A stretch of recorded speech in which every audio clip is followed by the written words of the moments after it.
Fakultas Ilmu Budaya. Kembali lagi bersama saya, Mariam Pandean, dalam kuliah daring mata kuliah sintaksis.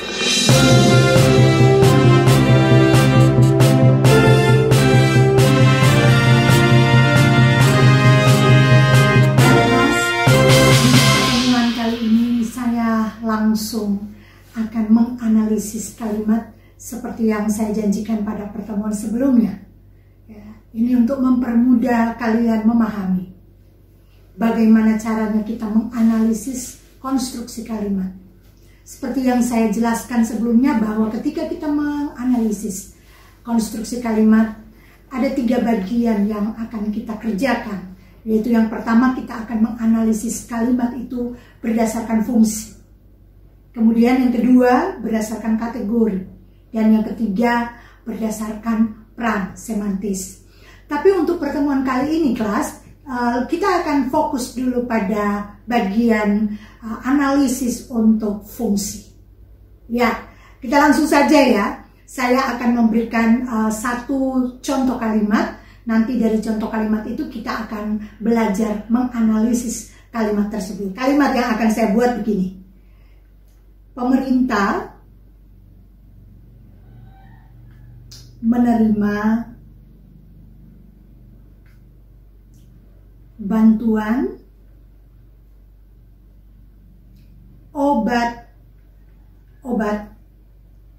obat-obatan dari Cina.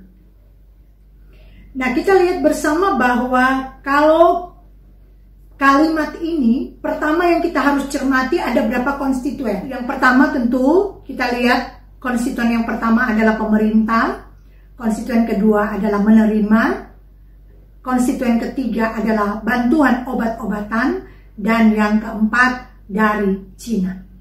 4 konstituen pada kalimat ini kita akan analisis pada tataran fungsi.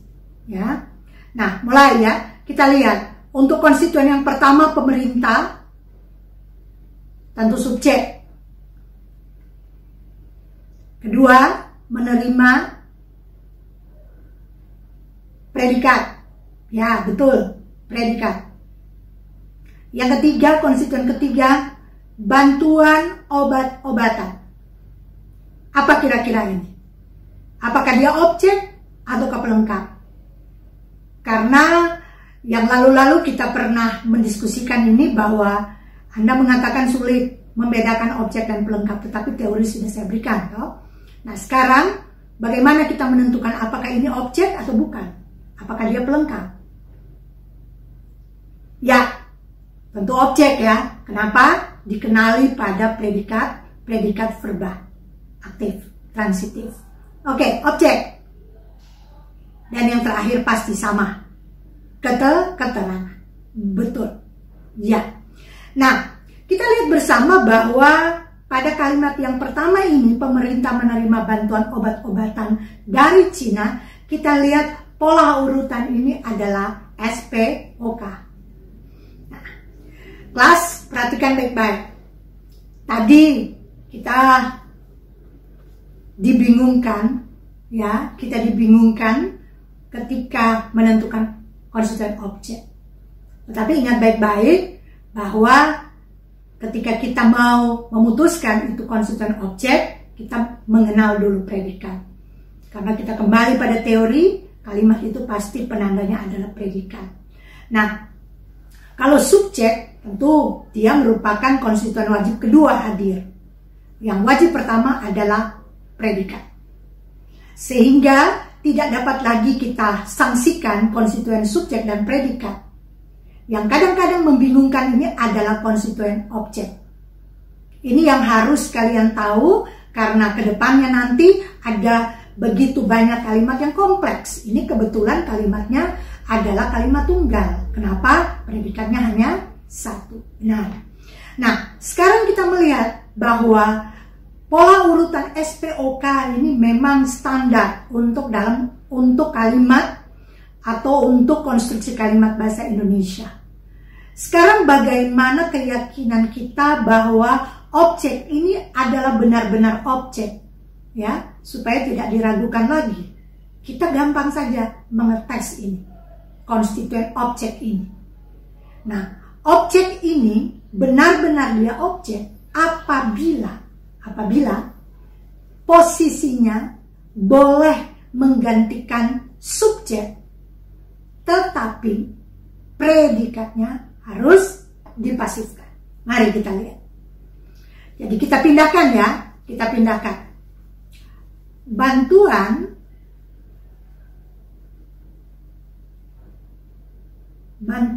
obat-obatan, ya, predikatnya menerima, dia harus menjadi pasif.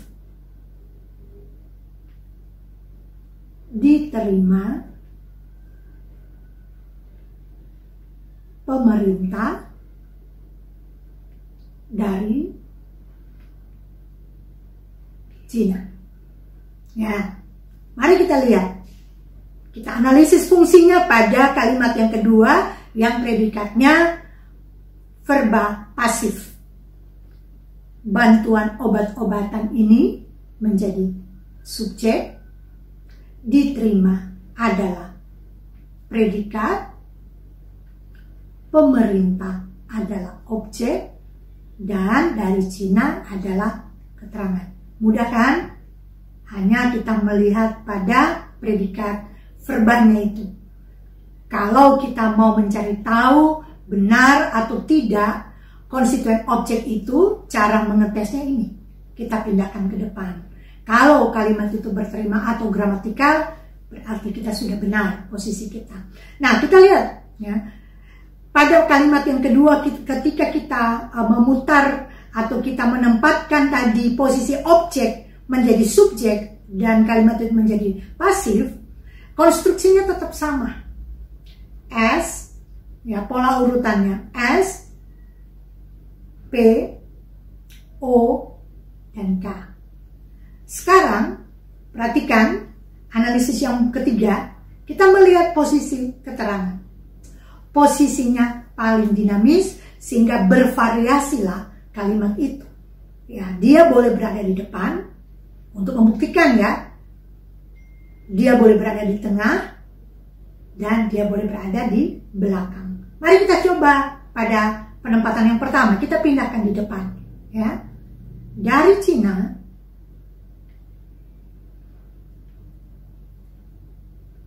pemerintah menerima bantuan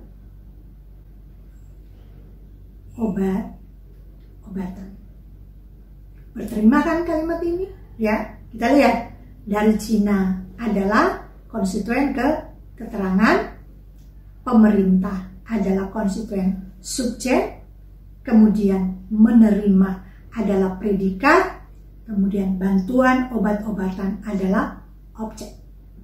Nah, kita menemukan pola urutan yang berbeda dari dua pola urutan di atas tadi. Yaitu yang pertama di depan ini adalah keterangan, kemudian subjek, kemudian yang ketiga predikat, dan yang keempat adalah objek. Ya, perhatikan kelas, KSPO yang di depan menjadi SPOK, kemudian dipasifkan juga sama SPOK, dan yang ketiga ini yang KSPO. Apa masih boleh divariasikan? Masih boleh. Yang kita variasikan adalah posisi keterangan. Boleh kita coba? Nah, pemerintah